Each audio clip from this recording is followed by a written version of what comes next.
오늘은 청년들이 너무 어려움을 많이 겪고 있어서 이 청년들에게 좀 도움이 될 수 있는 현장의 목소리를 반영한 저희 또 경험을 반영한 고용정책의 일부 신입사원 공채제도를 다시 더 활성화시키기 위한 정책을 발표하겠습니다.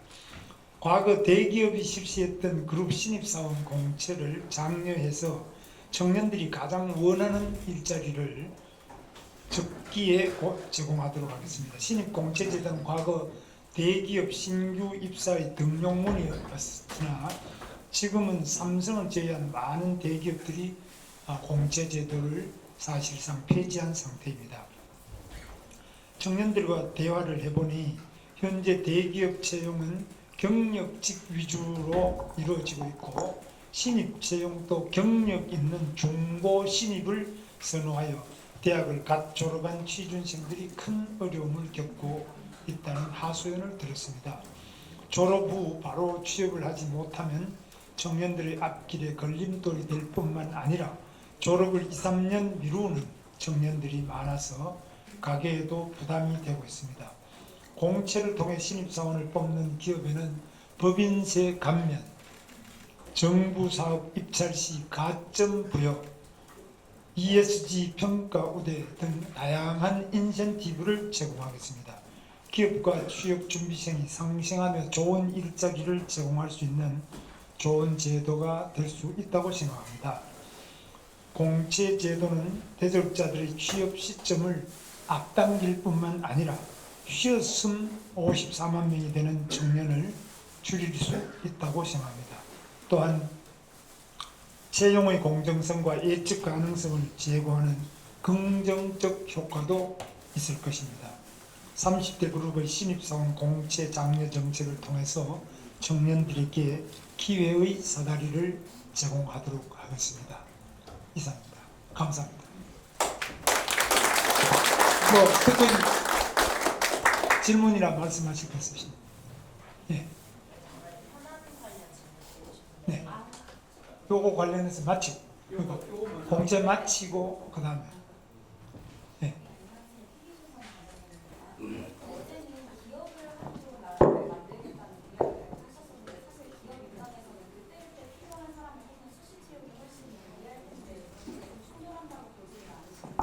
그래서 충돌합니다. 그런데 기업이 이 공채 제도를 줄이고, 삼성을 빼고는 거의 다 줄이고, 경력직을 채용하는데 이것은 기업으로서는 이제 두 가지 이유가 있는데, 하나는 대학 교육이 자기 기업 현장에 안 맞다는 점 하나, 두 번째는 지금 아마 청년들이 적고 일자리가 많을 때는 우수 청년을 보통 대학교 4학년 2학기 전에 벌써 먼저 채용을 했지 않습니까? 과거에는. 지금은 일자리가 부족하고 학생이 남아도 오니까 이제 채용자가 주도하는, 채용자에게 유리한 제도를 하다 보니까 언제든지 다른 회사 다니는 사람도 자기들이 필요하면 다 부르면 온다. 이런 절대적인 우위에 서 있습니다. 사실 기울어지는 농담입니다. 그런데 채용하는 사람이 특히 대기업이나 임금이 높은 데는 압도적으로 우월적 위치에서 청년들에게 갑질을 하는 것 중에 하나가 이거라고 저는 그렇게 생각합니다. 그럼 청년의 입장에서 볼 때는 일자리가 없으니까 뭐 100대 200 공무원 같으면 몇백 대까지 같아요. 요즘 조금 떨어졌습니다. 이런 데서는 뭐 언제든지 경력 있고 다른 기업에서 다 훈련되고 들어오면 바로 탁월한 능력을 발휘할 수 있는 사람을 얼마든지 뽑을 수 있기 때문에 이 공채제도는 점점 퇴색했습니다. 그런데 그러다 보니까 기업은 좋은데 청년들에게 너무나 가혹하다. 이런 상태가 계속될 경우에는 우리나라 청년들이 절망하고 결국 이제 극단적인 선택도 하고 집에서 쉬었으므로 50만 명이 넘는 청년이 졸업하고 구직도 안 하고 공부도 안 하고 그냥 집에서 쉬고 있는 학생이 50만 명 된다. 이거는 우리 정부로서는 반드시 여기에 대해서 어떤 조치를 취해야 된다. 제가 발표하는 게 이것은 강제로 어떤 기업에 벌칙을 주는 게 아니라 인센티브를 드리는 겁니다.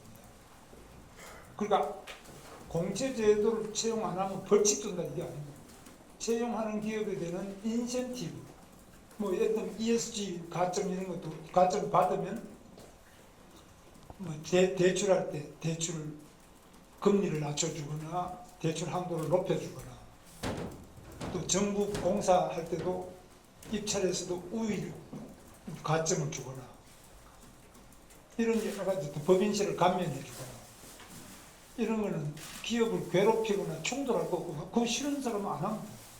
그러나 우리는 정부로서는 이 청년들의 절망을 반드시 귀를 기울이고 이 젊은이들에게 희망을 줘야 되는데 그 희망의 사다리 중에 하나가 공채인데 만약 제가 청년들 이야기 들으면 공채가 없어지고 난 다음에는 자격증을 5개, 6개 따고 제가 일하던 고용노동부에서도 대기업이나 중소기업에서 청년 일자리 경험 제도가 있어요.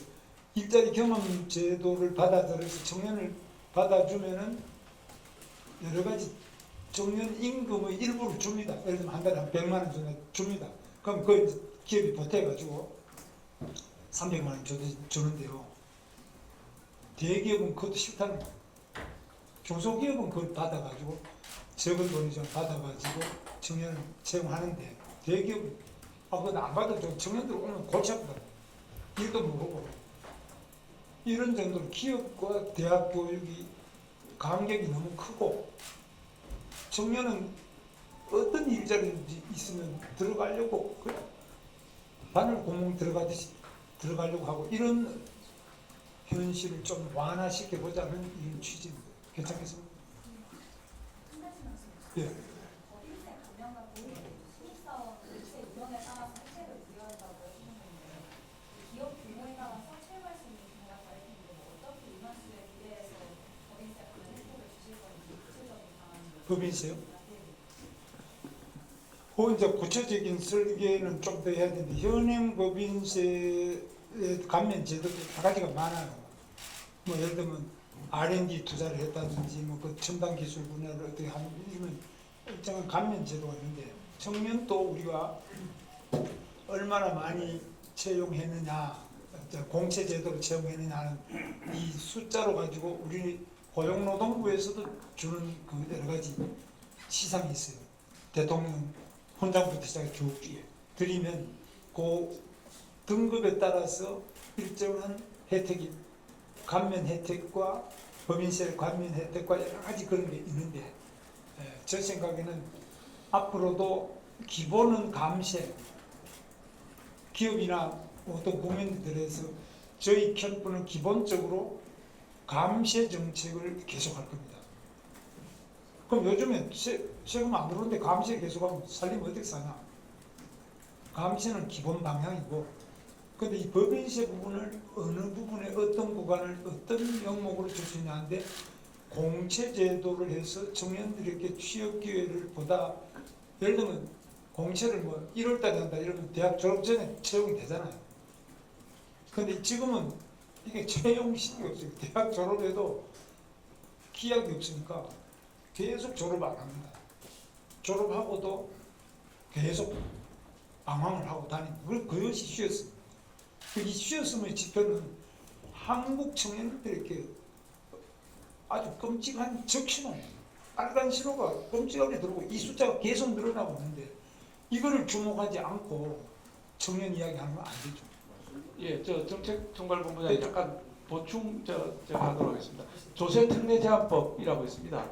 조세특례제한법에 공채 제도를 도입해서 청년을 고용하는 경우에 청년 고용한 숫자에 따라서 지금 현재는 신규 청년이 아니고 소위 중고 청년이라고 하는 분들을 고용하게 되면은 400만 원 세액공제를 해주고 있는데 이걸 신규 청년을 하는 경우에 그것보다 더 많이 세액공제를 해주는 제도를 조세특례제한법 개정을 통해서 하려고 하고 있습니다. 여론조사보다는 이재명 대표하고 양자 대결을 하면은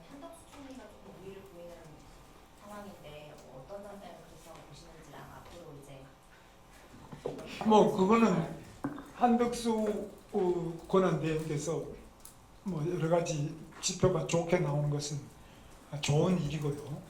중요한 것은 이제 이재명 후보를 이길 수 있는 모든 방법이 다 나와야 되는데, 왜냐하면 우리는 이재명 후보를 뭐 미워한다, 싫어한다 뭐 이런 것이 아니고 대한민국을 위해서, 우리 국민을 위해서 이런 분이 과연 당 대표 하나만 돼도 우리나라가 이렇게 시끄럽고 이렇게 어려워지고 이렇게 신기록을 세우고 있잖아요.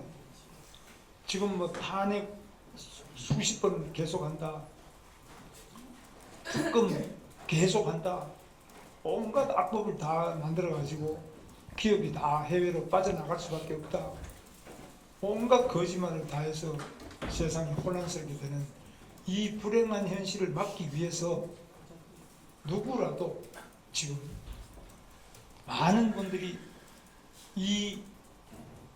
저는 거룩한 대한민국을 지키기 위한 거룩한 성전이라고 생각해요. 이 성전에 훌륭한 분들이 많이 참여하는 것은 환영하고 좋은 일인데, 우리 이제 국민의힘의 경선을 지금 현재 주력을 하고 있는데, 국민의힘뿐만 아니라 우리 대한민국을 사랑하는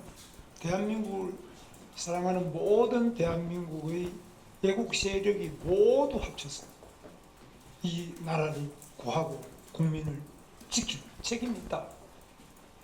그러면서 한덕수 권한대행도 예외가 아니고, 뭐 우리 박수영 의원님도 예외가 아니고, 누구든지 예외가 아니다. 다 나서서 여러분도 우리 언론까지 합쳐서 우리 해나가야 된다고 생각합니다. 정말 이건 제가 농담이 아니고, 저도 정치를 오래 했지만 이런 위험한 때는 없었습니다.